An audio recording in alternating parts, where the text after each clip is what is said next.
So the first thing I notice is this constant 1 is put into EAX. EAX is our return register, you've already said that.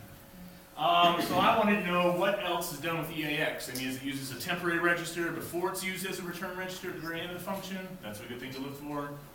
And I found that the only place it's used is the destination of the 9 multiplier.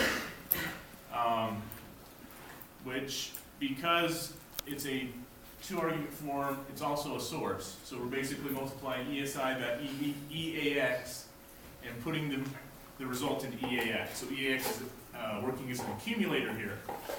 So we never really kind of replace it with a totally different term. We just accumulate the result. So, in other words, if you think of real hard, you know that EAX throughout this whole function is the result.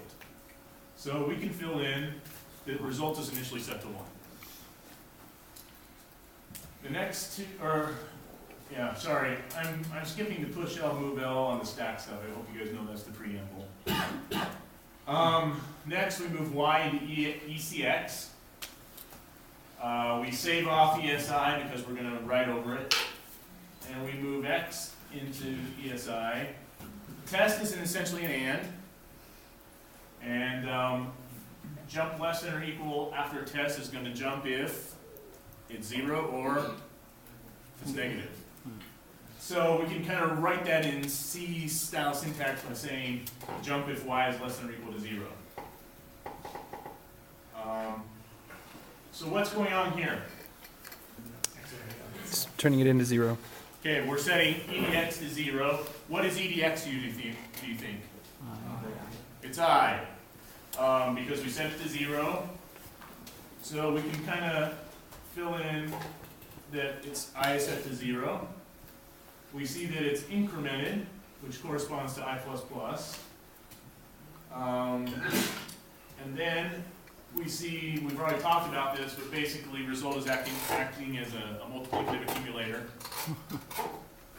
And ESI is X, so we're multiplying by X, so we can kind of fill that in. And then we compare. Now this is probably, I thought, was the trickiest part of the whole problem. We compare, which means we subtract y from I, and we jump if y is not equal to I. So what would you put in the last remaining blank? Well, y is less What? than. I less than y. I less than y? Why?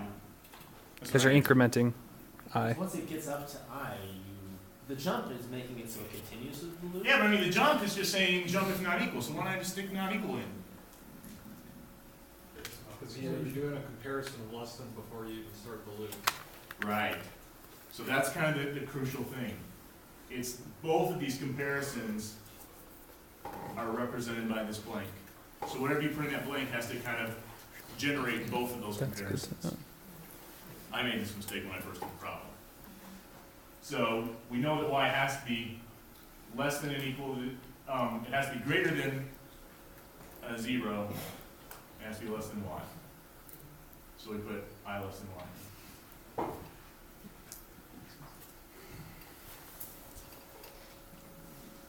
And that's the end of that problem.